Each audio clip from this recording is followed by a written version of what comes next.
I just want to say again, welcome to all of you here this morning. It's good to see you.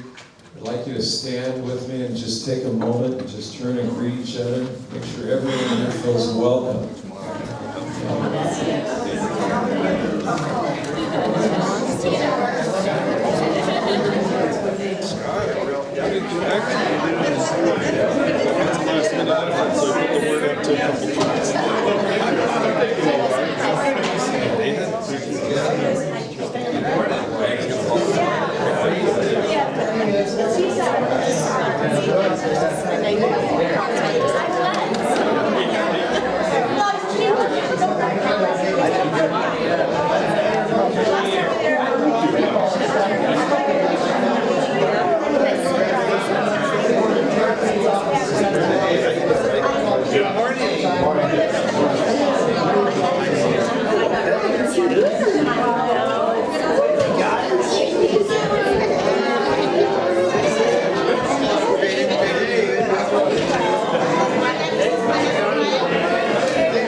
Our bells are missing, so I can't ring the bell.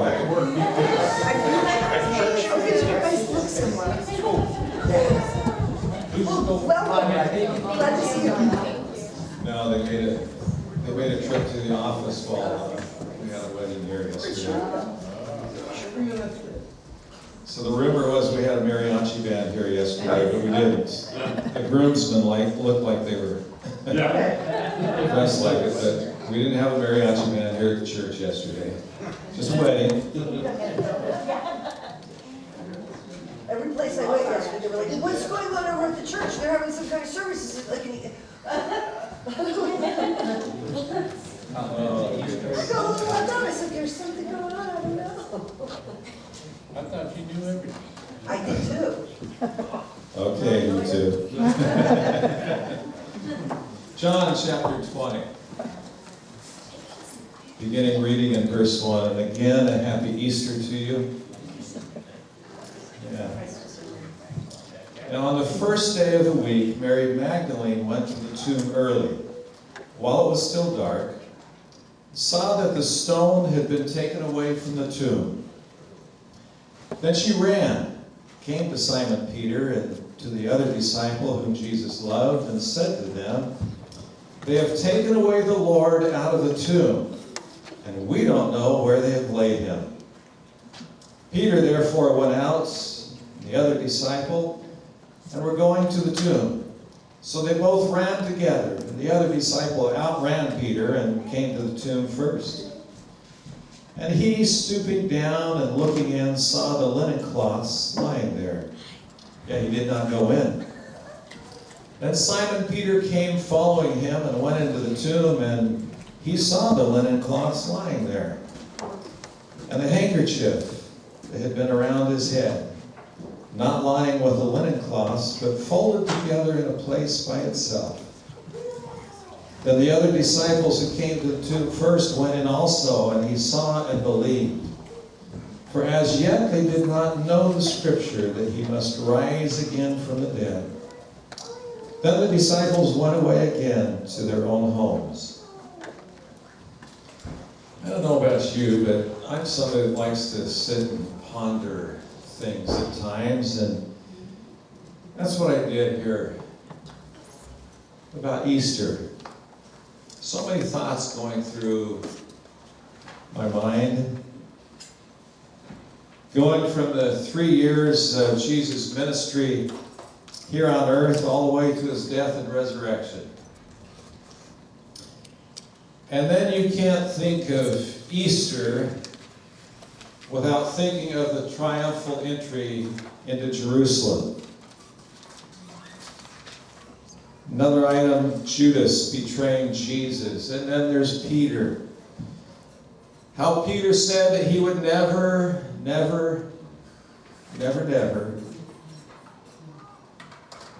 deny Jesus. But we all know he did. And then why? Why did all this take place anyway? And then the tomb was empty. So much to think about. So much to ponder. And if we concentrated just on the Easter portion of the story, it would take months to cover everything that is covered in this passage of Scripture. I do want to ask you to put yourself back in time. Begin to ponder the events of that day. Putting yourself in the middle of all that was going on during that time. We as Christians celebrate an empty tomb and a risen Lord. And did I mention an empty tomb? Our God is not dead. He lives inside each and every one of you that have accepted him as your Lord and Savior. I was thinking of the tomb where Jesus was placed. And then I began thinking of other tombs and comparing it to other tombs in history. For instance, King Tut, discovered in Egypt. He ruled around 1340 some odd BC. At the age of 9 for about 8 to 9 years. So the first thought that I'm wondering about, can you picture your 10-year-old ruling a major country? Not much of a response from you. A few laughters. Can you picture yourself at 10 years old ruling the country? A great empire. But we can also see something else about him, and that tells us of his values. One word: wealth. Even at that age. And it said it took 7 weeks to get all of the treasures out of his tomb. 7 weeks. Thinking that most of that was gold. Can you picture packing gold out for 7 weeks the amount of wealth, if you put it into today's dollar value, it's unfathomable. Whatever that word was.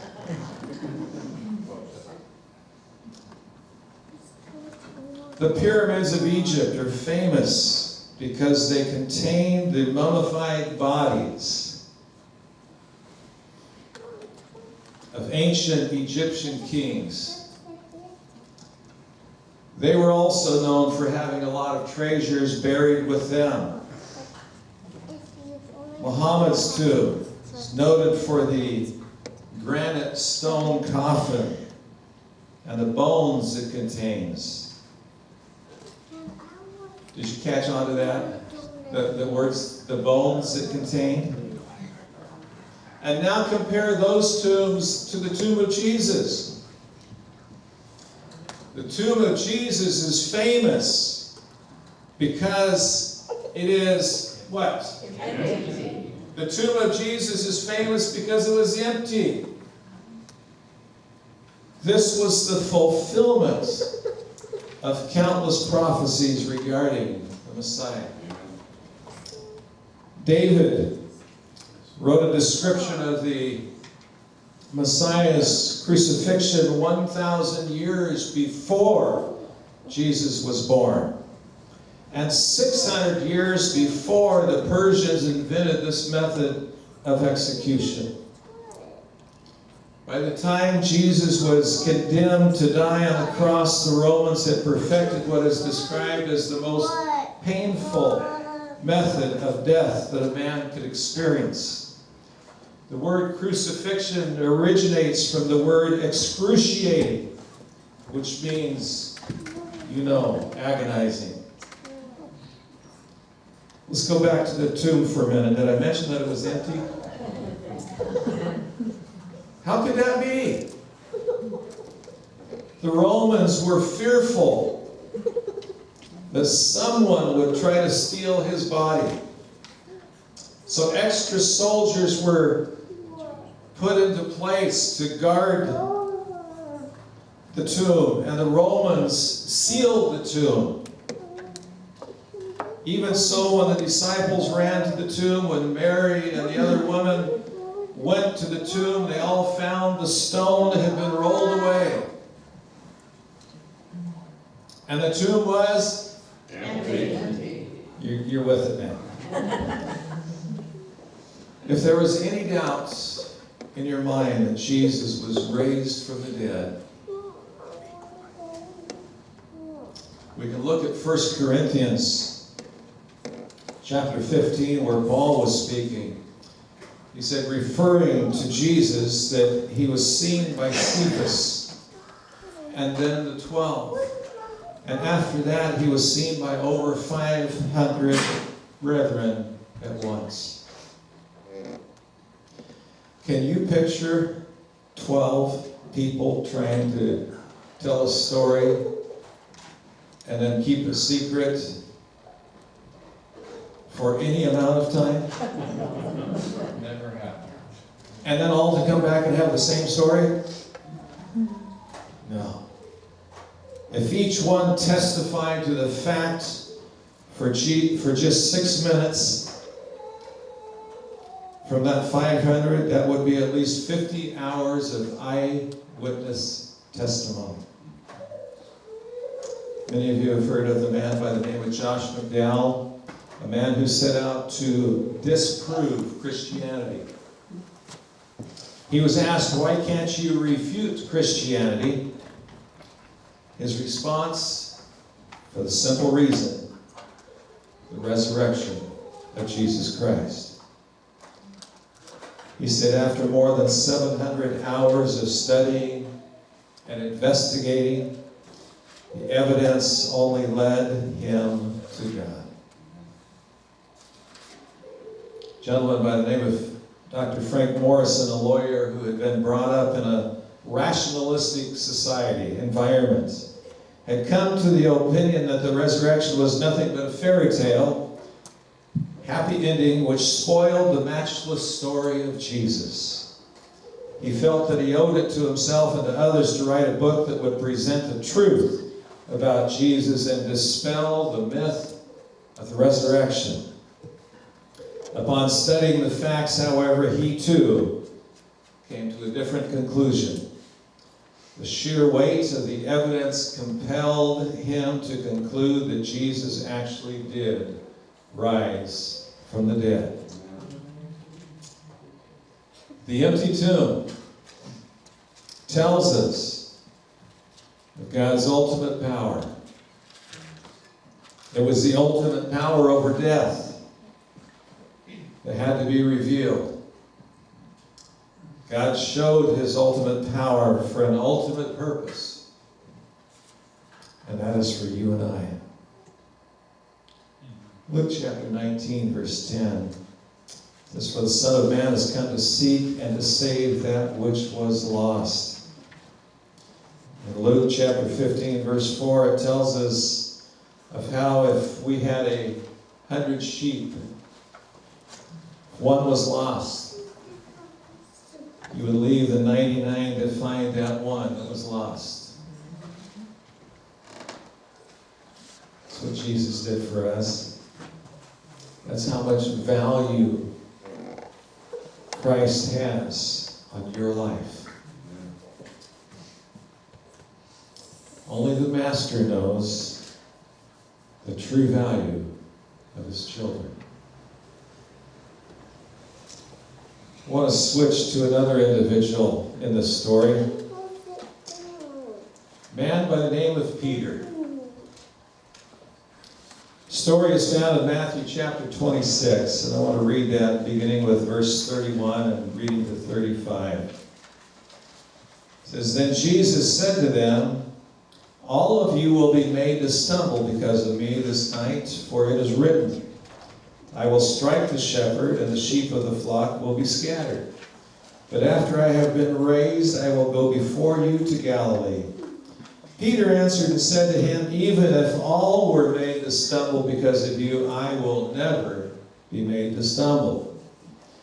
Jesus said, 'Assuredly, I say to you that this night before the rooster crows, you will deny me 3 times. Peter said to him, 'Even if I have to die with you, I will not deny you.' And so said all the disciples." Anyone here ever make promises? You commit to something so strong that you know within your heart there's nothing ever that's going to be, that you'll never do that.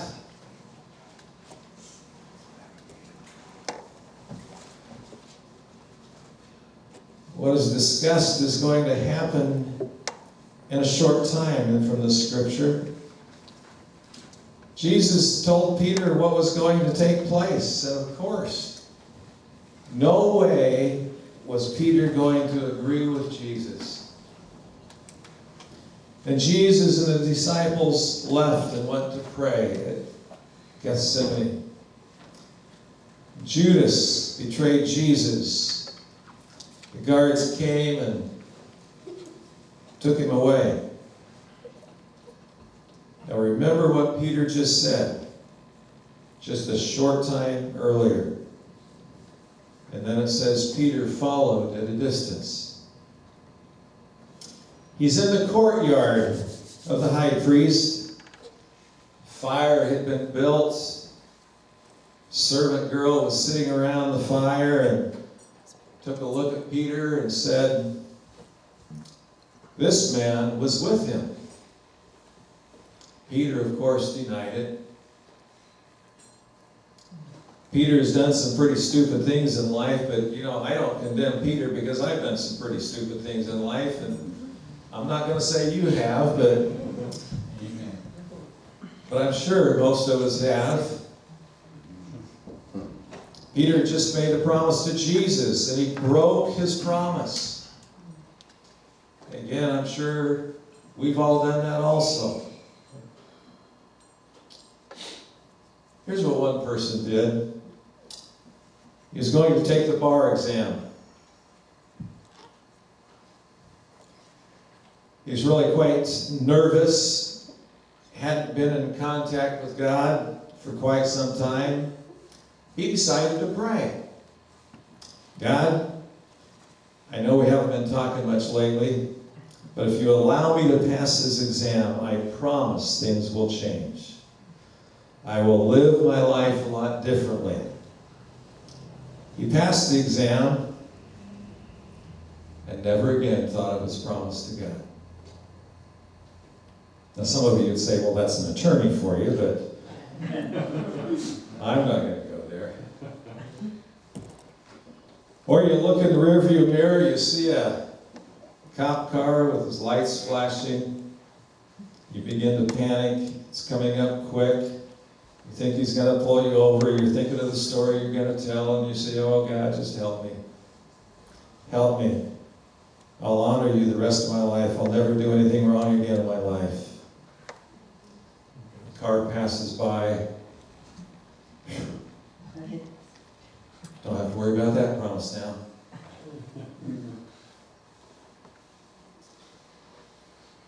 Once the crisis is over in our lives, so often our promises are gone. And Peter, the second time, someone also said, you are one of them. Peter replied, not me. The third time, you were with Jesus. Peter began to curse, saying, I do not know this man. Immediately the rooster crowed. Peter remembered his words. Peter remembered the words of Jesus, and he went out and wept bitterly. My question to you is this: can we overcome those promises that we've broken? Can I overcome those stupid things I've done in my life? Peter has to be feeling pretty helpless here. Can't get to Jesus to have a conversation with him. He can't get to him to make things right. All Peter can do is stand by and watch as he's beaten. Watch as he's being hung on a cross. Watch as he was put in a tomb. And then it seems like it's over.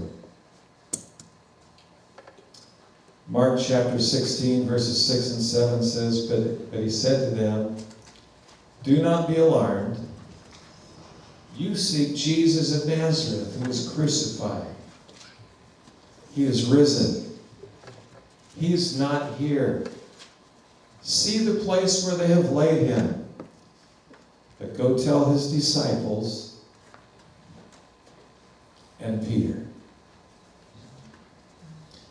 That tells me a whole lot about my God.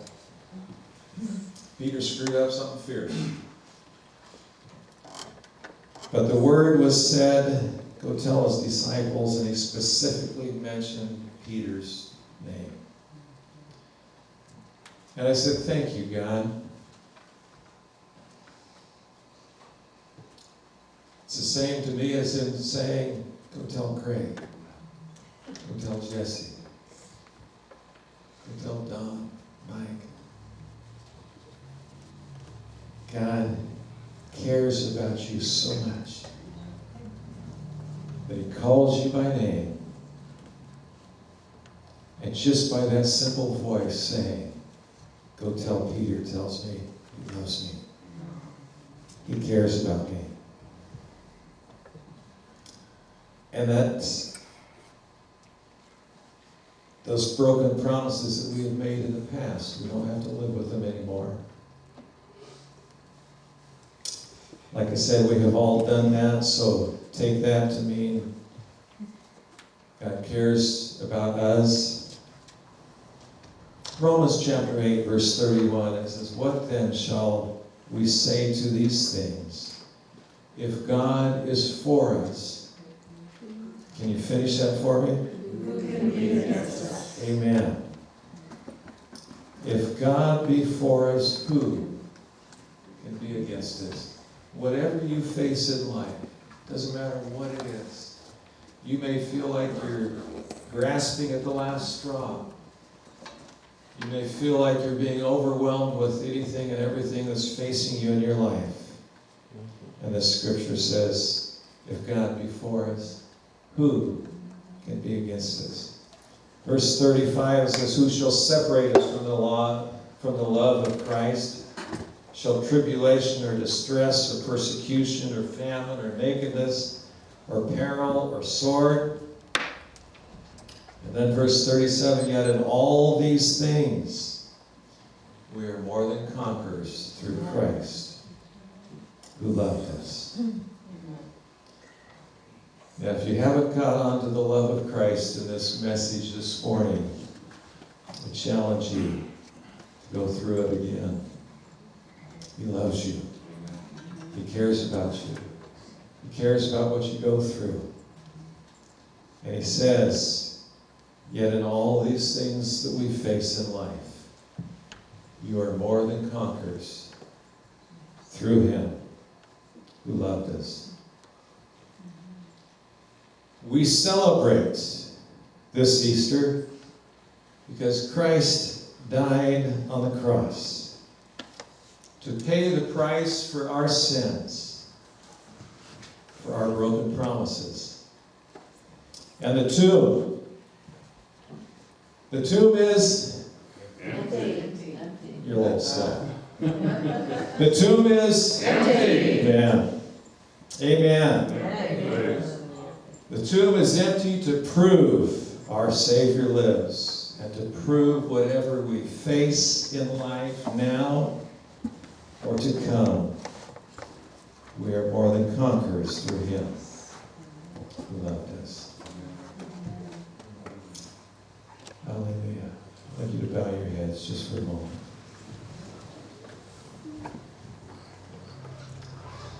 We are more than conquerors. I just want to encourage you first for the believers that if you're going through something in life and you just want to recommit yourself to God, just ask him, just tell him that that's what you want to do. I'm not going to ask you to raise hands or anything like that this morning, but just do that. And then if you have never asked Christ into your life, you've heard this message brought before you, we know without a shadow of a doubt our God lives. Our God lives. And he can live within your heart also. Just simply say, God, I believe in you. Come into my life. Amen. Heavenly Father, I thank you for your love for each and every one of us. God, I pray that you strengthen each one here this morning. Strengthen their faith in you. Strengthen their love for you, Lord. And I thank you for that. And if they be facing any difficult situations in their life, Lord, I pray that you be with them. And I thank you for that. Amen.